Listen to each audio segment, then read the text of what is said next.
This tale centers on a woman recovering in a hospital after a severe car crash that resulted in a fractured leg, broken ribs, and a concussion. During her ordeal, her partner, whom we'll call Ryan, shared photos on social media, partying with his former girlfriend and captioning them, "Finally rid of that clingy attention seeker." This stung deeply given their 4-year relationship, but she chose not to respond publicly. Her time with Ryan was far from smooth. He rarely chipped in for rent, and the lease was solely in her name due to his poor credit history. He was often jobless, and when he had funds, he splurged on gaming gear, clothes, or nights out with friends. He borrowed her car more frequently than he inquired about her well-being. Yet, blinded by affection, she justified his behavior, convincing herself he was still finding his path and had untapped potential. Following the accident, Ryan visited her in the hospital only once, briefly, claiming hospitals made him anxious and he needed to process his trauma independently. Meanwhile, her best friend, Anna, was her rock, staying by her side, sleeping on an uncomfortable hospital chair, assisting with personal care, bringing proper meals, and even washing her hair in a small sink since showering wasn't an option. While under the influence of pain medication, she noticed Anna's troubled expression while checking her phone. Sensing something was off, she snatched the device and saw Ryan's post, arm around his ex, with the caption mocking her as a clingy attention seeker. She was stunned. For years, she had supported him emotionally and financially, tolerating his gaming obsession and inability to handle basic chores. Comments from mutual friends like, "Good to see you happy, man," or "You deserve better," hurt more, as no one questioned why he was celebrating while she was hospitalized. She didn't react online or contact him. Instead, she reflected and realized a critical detail. The lease was in her name alone. She reached out to her landlord, brother, and cousin, formulating a plan. Soon after, with her brother David and his colleagues' help, she packed up all of Ryan's possessions: dirty clothes, collectible figurines, gaming consoles, custom controllers, craft beer bottles, and signed sports memorabilia, and dumped them in the complex's trash bin, not the recycling. She quipped that the compost king could rot with his garbage. Nothing was deliberately damaged, just relocated to where she felt it belonged. Ryan hadn't paid rent for months, and the landlord had sent notices she'd hidden, embarrassed by his lack of contribution. She'd taken on extra freelance work to cover his share, while he claimed to be networking. Additionally, Ryan was set to start a job she'd helped him secure through her connections. However, she contacted the hiring manager, a friend's sibling, and shared evidence of Ryan's unreliability.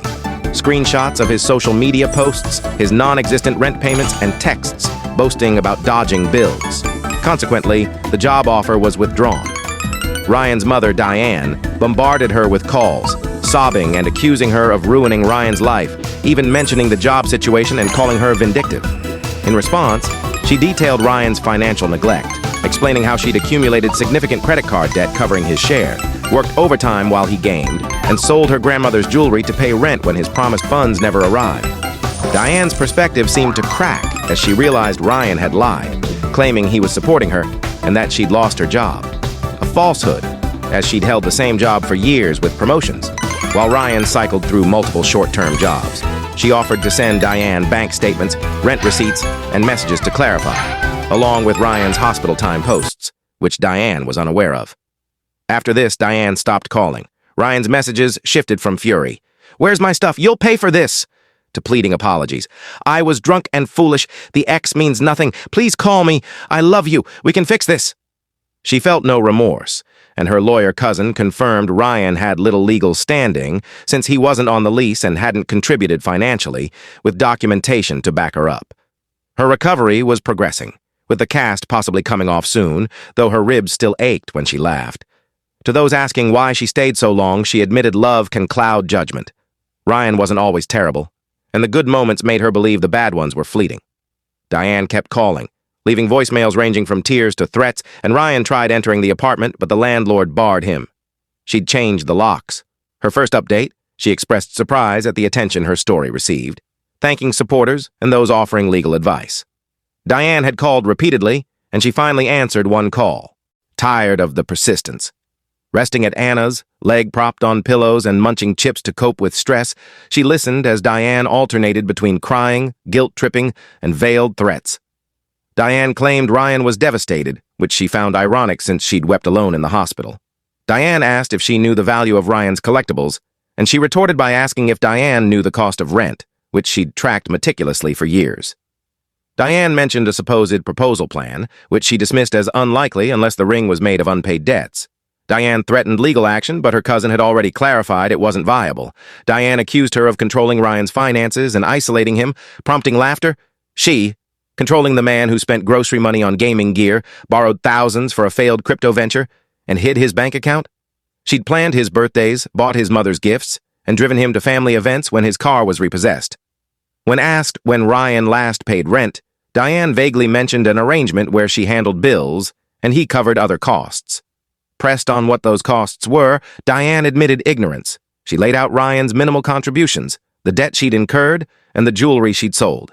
Diane, shaken, said Ryan claimed he was supporting her and she'd lost her job, a lie given her stable career versus his spotty work history.